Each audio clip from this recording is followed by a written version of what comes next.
Hi guys, this is a short video and I'm just going to be talking a little bit about portal hypertension.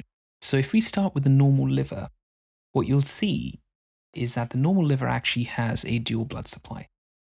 70% of the blood to the liver comes from the portal vein and 30% comes from the hepatic artery. One of its main jobs is to basically clear up toxins and process blood that comes out of the gastrointestinal tract. Now the portal vein is kind of interesting. It has no valves and is made up of two veins that join together, one of which is the splenic vein, so it drains from the spleen, and the other one is the superior mesenteric vein, which basically drains from the gastrointestinal tract. Now the liver actually does quite a lot of stuff, obviously, but one of the things I'd like you to keep in mind is that it also gets rid of your ammonia. Ammonia comes into the portal vein from the small and large bowel, and this is really important to remember because how the liver handles or fails to handle ammonia in cirrhosis is kind of key to what ends up happening when the liver is dysfunctional. So now let's look at the cirrhotic liver. Now, if you have a cirrhotic liver, it's going to be fibrosed and it's going to be scarred, and all that scar and fibrosis means there's going to be resistance of blood going through the liver. If there's resistance of blood flow to the liver, and remember 70% of the blood flow to the liver is from the portal vein, you'll get a backlog of blood, an increased pressure, and that's what portal hypertension is.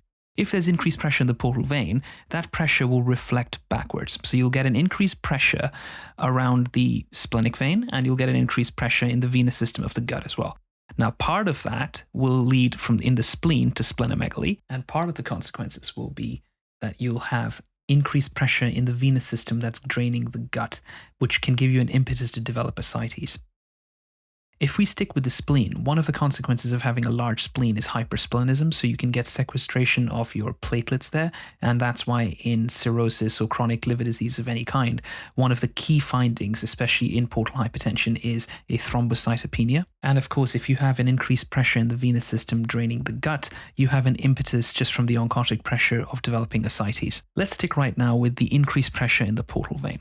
That blood in the portal vein needs to get to the systemic circulation. And in normal patients, the only way you can do that is by going through the liver. If the liver becomes a roadblock and you cannot get blood easily through the liver, then that generates an impetus for the body to create its own bypass circulation to go past the liver and get to the systemic circulation. And what you start getting is the formation of portosystemic anastomoses, which are basically like abnormal connections from the portal circulation to the systemic circulation.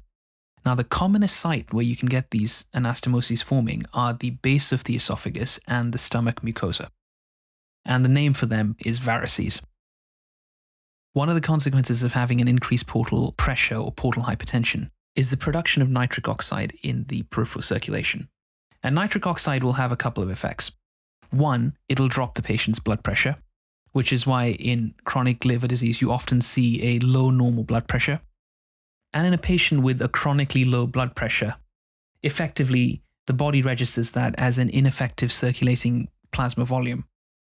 And how does your body counteract a drop in plasma volume? Well, it simply activates its neuroendocrine systems for preserving and increasing plasma volume. So there'll be increased antidiuretic hormone, there'll be activation of the renin-angiotensin-aldosterone system, and your body will start to retain fluid and it'll start to retain sodium. All that nitric oxide ends up doing is causing permanent peripheral splanchnic vasodilatation and therefore retention of fluid and retention of sodium. All that in combination with what I discussed before makes your ascites worse. Now, the varices the body creates to basically create its own bypass for the liver have a problem. They are small friable capillaries and vessels which are easily damaged and bleed, which can be pretty catastrophic in a patient who's already thrombocytopenic, has liver dysfunction, so may have an elevated INR. So basically these patients, if they bleed, they can bleed quite catastrophically. A couple of useful numbers to remember here is that 20% of all patients with portal hypertension have gastric varices, and every time you have a variceal hemorrhage, there is a 20% mortality. Useful signs to remember for portal hypertension are evidence of caput medusae and fetor hepaticus. Now, you can only ever smell hepatic fetor, which is basically dimethyl sulfide, if you have portosystemic shunting, because that molecule should never really be present for you to be able to smell it, except in cases where you have an abnormal portosystemic shunt. So once you have this abnormal portosystemic shunt that your body generates, the problem now is that the toxins that the liver would have cleared are now free to enter the systemic circulation. And of course, that leads to all sorts of problems. Well, one of the main toxins I want you to remember, which we discussed right at the beginning, was ammonia. The accumulation of ammonia leads to hepatic encephalopathy. Remembering that ammonia is the key to hepatic encephalopathy is really important, because if you get that, then you'll understand that management of cirrhosis decompensation effectively revolves around reducing the patient's burden of ammonia. Like, for instance, one strategy is to give the patient lactulose and increase their bowel movements to reduce the amount of ammonia that enters their portal blood from the GI tract, because one of the sources of ammonia is the small and large intestine. One final thing I'll leave you with is that to relieve the pressure on the portal vein, one of the treatments that we have is called a TIPS procedure, which stands for transjugular intrahepatic portosystemic shunt. And no prizes for guessing what that does. Basically, it creates a shunt between the portal and the venous circulation. And it can be a useful treatment in patients with refractory ascites and other complications of portal hypertension. Effectively, you're basically depressurizing the portal vein and sending that blood directly to the venous system. And therefore, as you can imagine, one of the complications can be increased rates of encephalopathy. But you can get rid of other complications of portal hypertension, such as refractory ascites. I hope this little tutorial online was helpful in understanding portal hypertension. I promised I'd make a little video to explain it in my last lecture.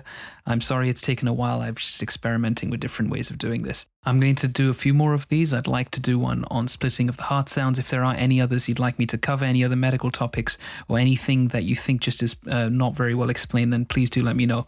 And I'll be delighted to try and cover that in something similar to this in a little tutorial format. Intelligent Finals is a finals medical revision course, which is run by myself. I am a registrar in medicine and cardiology in London. I run the course with two goals: to make students score as highly as possible with the least amount of effort, and to become better doctors.